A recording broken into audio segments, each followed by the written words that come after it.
Mesdames et messieurs, bonjour à toutes et à tous. Bienvenue sur un nouvel épisode. Nous allons recevoir le but et le mandat de l'homme.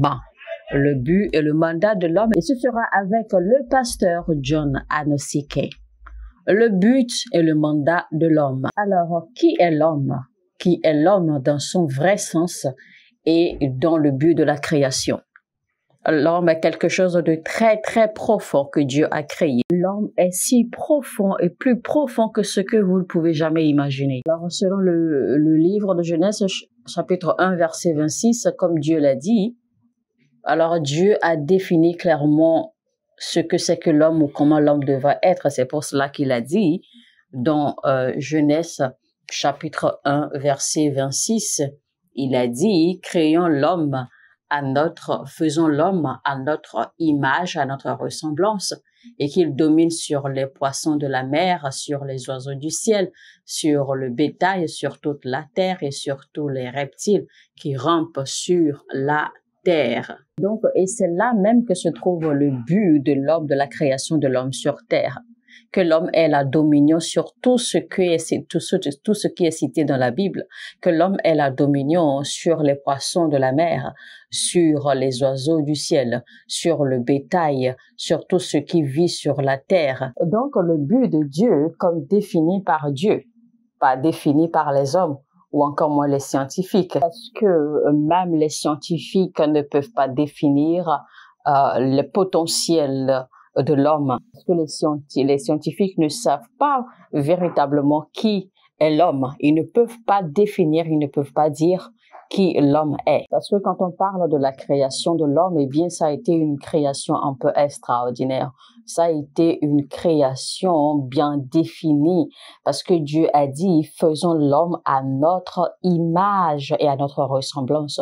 Donc, vous allez voir qu'il y a une dimension de la jalousie de Dieu qui est défendue dans la représentation de sa personne, dans la représentation de lui-même en l'homme. Alors, tant que vous n'entrez pas dans la dimension de l'image de Dieu, eh bien, votre perception de la capacité ou des potentiels de l'homme, eh bien, sera toujours courte ou limitée. Parce qu'en réalité, la révélation de qui l'homme est en réalité se trouve dans la dimension de l'image de Dieu, ou dans les dimensions de l'image de Dieu. Donc, quand Dieu dit « faisons l'homme à notre image et à notre ressemblance », donc ça veut dire qu'il y a une dimension d'où l'homme vient, ou d'où l'homme provient en Dieu. Et tant que nous n'allons pas retourner à cette réalité, à cette dimension dans la connaissance de l'image de Dieu,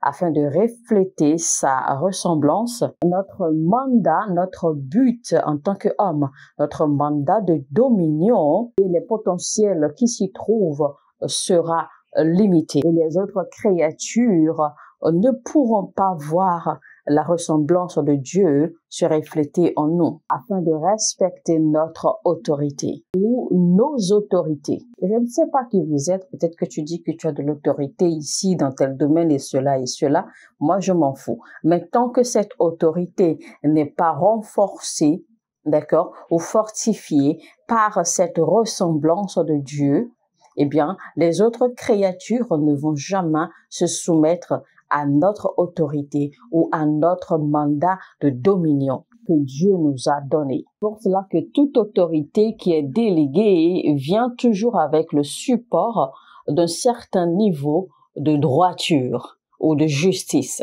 Et la droiture vous permet, d'accord, de démontrer certains niveaux de ressemblance de Dieu, en sorte que les pouvoirs et les personnalités et les princes de l'air et les autorités soient soumises à votre autorité et à votre dominion. Il est dit dans 2 Corinthiens 3, verset 18, « Nous tous qui, le visage découvert, contemplons comme dans un miroir la gloire du Seigneur, nous sommes transformés en la même image, de gloire en gloire comme par le Seigneur, l'Esprit de Dieu. » Alors, quand nous allons finalement porter la ressemblance de Dieu ou devenir comme lui, eh bien notre autorité dans les règnes de l'esprit et sur les créatures dans les hauts niveaux sera établie, parce que ces créatures et ces hauts niveaux vont pouvoir se soumettre à notre autorité, à notre dominion. Donc écoutez, les créatures des différents règnes, des différentes dimensions spirituelles, ces créatures soient perverties, qu'elles soient de bonne moralité, que ce soit les anges, que ce soit les bonnes créatures, les mauvais esprits, les anges, esprits de la mort, les démons, les esprits de cancer, etc., les maladies, etc., l'esprit de cesse, l'esprit de la luxure, l'esprit de la fornication, la confusion, la colère, les émotions, le mensonge, etc. Vous savez, la plupart d'entre vous, vous reflétez vos émotions régulièrement. Il y a un démon qui vous emmène ou qui vous conduit à vous comporter comme vous vous comportez. Et ce sont ces comportements de vous qui, généralement, vous ramènent en arrière dans votre marche avec Dieu. Parce qu'il y a un esprit qui déploie ces attitudes ou ces comportements ou ces façons de faire, d'accord, à travers vous. Donc, il faut savoir que tout concernant votre vie peut être contrôlé par les pouvoirs dans les hauts niveaux. Et savez-vous pourquoi? Parce qu'ils ne voient pas la ressemblance de Dieu en vous. Et là où il n'y a pas la ressemblance de Dieu, les créatures qui sont en temps normal, les créatures qui sont à l'origine soumises à vous ne vont jamais vous honorer. Parce que le standard a déjà été prédit, le standard a déjà été prédestiné, le standard a été clair. Dieu a dit, faisons l'homme à notre image, afin qu'il puisse refléter notre ressemblance. Et quand ils seront alors en mesure de refléter notre ressemblance, eh bien, qu'ils aient la dominion sur les oiseaux du ciel, sur les animaux, les poissons des eaux, sur le bétail, sur les animaux, les créatures de la terre, les créatures qui rampent sur la terre et sur la terre elle-même. Donc, arrêtez d'essayer d'exercer la dominion. Commencez plutôt à travailler pour refléter la ressemblance de Dieu. Nous sommes les communicateurs de la ressemblance de Dieu, de l'image de Dieu. Parce que le mandat, c'est que Dieu soit visible à travers nous. C'est que Dieu soit reflété à travers nous. Parce que nous sommes des canaux, d'accord, de transfusion de la ressemblance ou de l'image de Dieu. Nous sommes les canaux que Dieu utilise pour établir son pouvoir, pour établir son royaume, pour faire connaître sa visibilité aux autres créatures. Donc, nous communiquons l'essence de Dieu aux autres créatures. Nous communiquons la nature de Dieu. C'est pour cela que la Bible dit dans Éphésiens 3:10, afin que les dominions et les autorités dans les lieux célestes connaissent aujourd'hui par l'Église la sagesse infiniment variée de Dieu.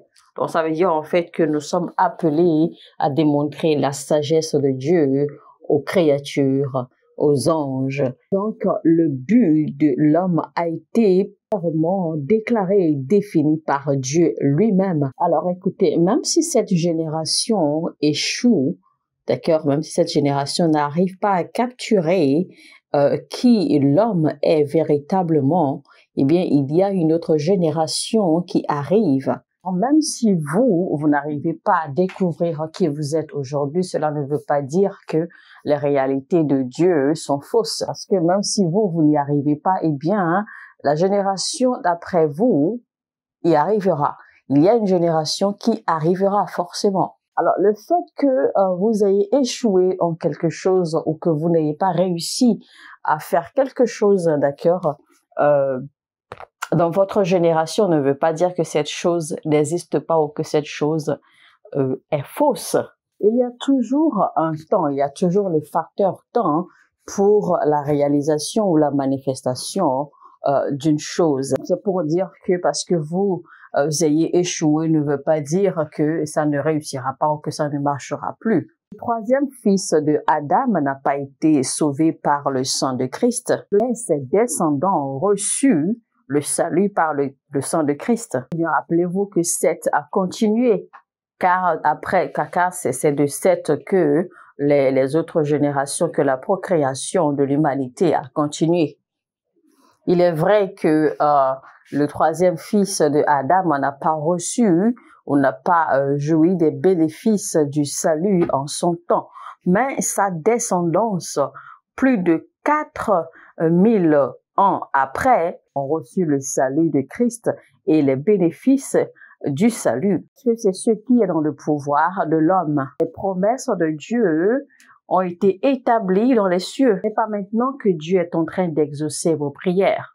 Toutes vos prières ont déjà été exaucées depuis les temps. Tous vos besoins ont été réglés déjà en Christ, car Dieu nous a déjà tout donné. Il n'y a plus rien de nouveau. Donc, il n'y a plus rien de nouveau que vous ayez jamais demandé ou que vous êtes en train de demander présentement ou même que vous allez demander dans le futur, qu'il n'a pas déjà rendu disponible. Dieu est suffisant. Il connaît nos besoins. Il connaît les besoins de l'homme. Il connaît les besoins de votre esprit, les besoins de votre vie, les besoins de votre destin, les besoins pour votre santé mentale, les besoins pour la réussite de votre mariage.